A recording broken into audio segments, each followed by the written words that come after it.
Infrastructural development on water and water infrastructure. Governor Darius Dickson's mission to rescue Taraba State from infrastructural decay and take it to new heights has continued to yield results. Thus, the indigenes continue to enjoy uninterrupted water supply within Jalingo and other local government areas such as Zing, Gusau, Okari, and Ardokula. You can quote me wrong. Most of the water supply we're having, we are from these people that are truck pushers.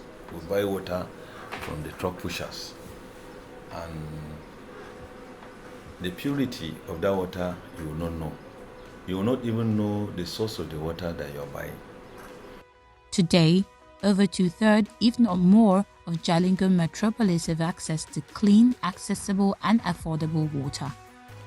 A dai cikin angon wata board maganan gaskiya muna samun ruwa da wudin yankinmu da muke saboda in dai har ka ja famfo ya shiga maka cikin gida gwamnati za ta kawo maka babban pipe har ya wuce da kofar gidanka kai kuma sai sauran ya rage naka idan ka ja ka kai cikin gidanka at least a week za ka samu ruwa sau 2 sau 3 sau 4 kaga wannan yana biyan bukata a yau za a iya kawo ruwa wani lokaci zai kai many hours ana samun awanni kafin na sake dauke ruwa the same thing kuma gobe za ka sake gani kaga mu muna samun ruwa.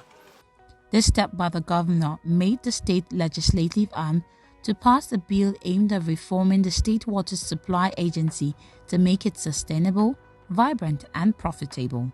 And when he came, he looked at the water and saw that there is need for a fire brigade approach, which he quickly went into seeing how people or how his citizens will get potable water.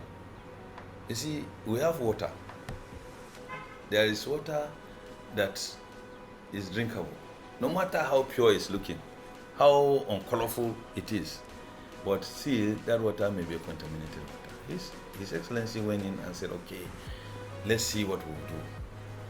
And that was what brought about the African Development Banks to give potable water. He now changed the system of the government agencies. He created more government agencies that will look at how they can best give potable water to the people. That was what gave birth to now what we call Tawasco, Tawasrec, that is a regulatory body, and that was what gave back to Tuwasa, which is a small town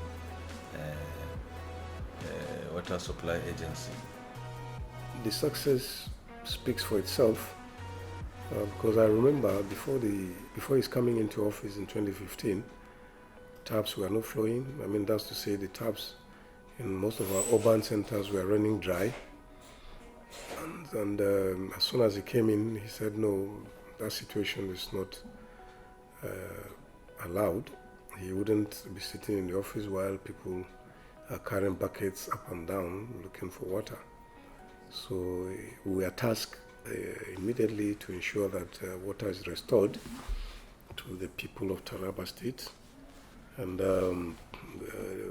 just for the records, you know, our mandate in Tawasco is for water and sanitation services to the urban centers in Taraba. But his directive was for us to restore water supply across the state.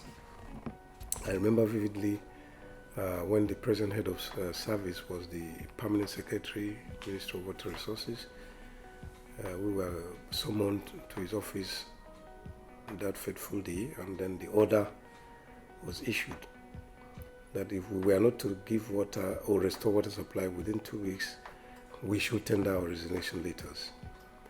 And so it was a marching order which we complied with, and we ensured that all that we needed, we brought it to his notice, and he approved the release of funds for us to immediately purchase spare parts, purchase chemicals and all that we needed to restore water supply. And within 2 weeks, even before the 2 weeks, water was restored to Jalingo, and then subsequently to other towns within Taraba. Also, over 50 graduates were trained in Kenya to acquire modern skills in water supply and were later engaged by the state government in its bid to provide efficient services to the good people of Taraba State. He did not stop there.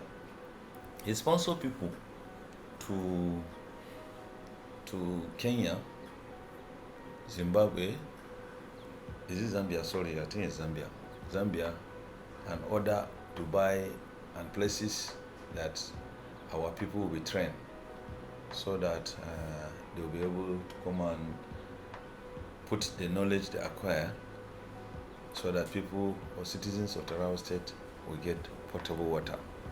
And it was in that light they started giving potable water to our people.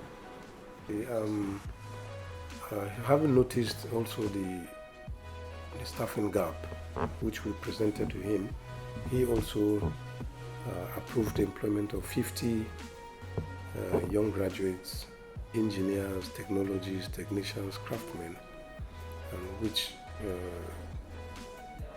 we trained both home and abroad. Especially we went into partnership with Nairobi City Water and Sewerage Corporation, where these young men were trained for a period of 2 weeks so that they will appreciate the fundamentals of water and sanitation services. And that has contributed a long way in improving our operation and maintenance services to the people. To further buttress his desires to improve water supply, the governor is currently constructing one of the most adorable edifices in Jalingo, the state capital. The edifice houses about 5 million liters of water storage, which would also serve both as an entertainment and tourist hub in the state. The facility is part of the gigantic Jalingo Primary Water Scheme designed to meet the needs of the capital city for water for the next 35 years. The reservoir is being developed to be an active tourist center with VIP and general restaurant. It is under this administration that we are building a 5 million liters water tank at the uphill there. And at the completion of that water project, I want to assure you there is no part of Jalingo that will not have potable water, because that project is having the capacity of supplying water to the whole Jalingo town.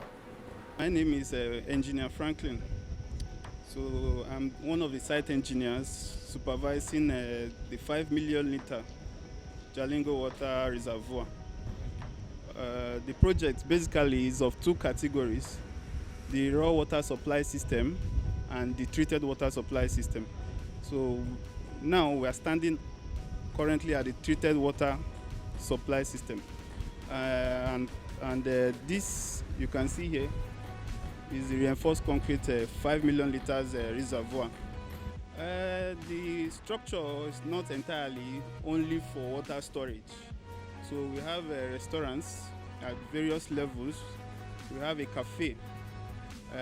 We also have a structure that is coming on the site. They call it the amphitheater for recreational activities. Then you can go to Mile 6 and see a very big water tank that is built by Taraba State Government in conjunction with the African Development Bank. Then leaving that place, you can go to the College of Agric. There's a hill there.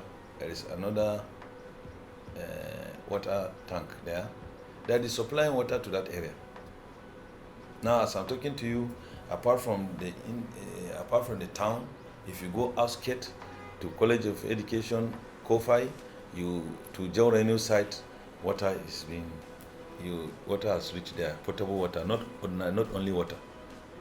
And you can also go to Mile 6. People are enjoying water there. It's all the successes of this community on water. Now, that is the urban water.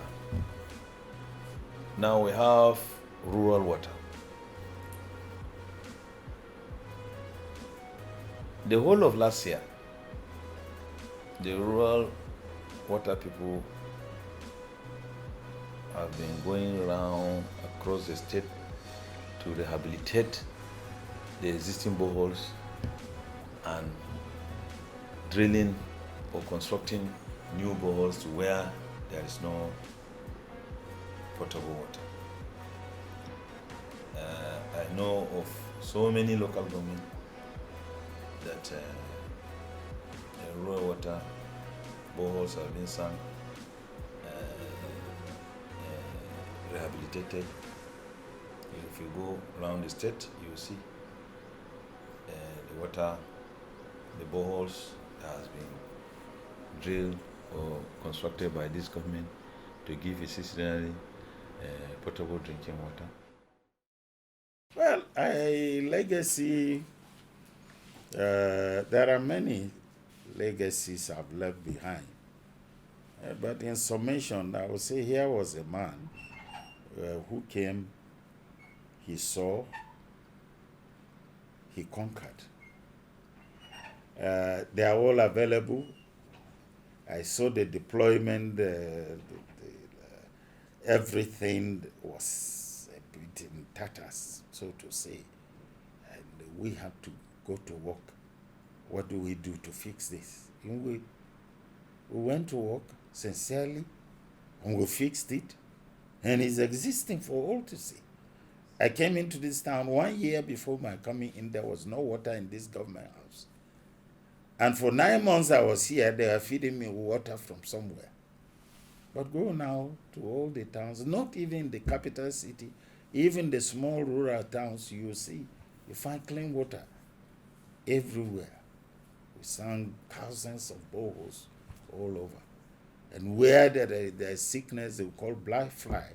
This blind river blindness.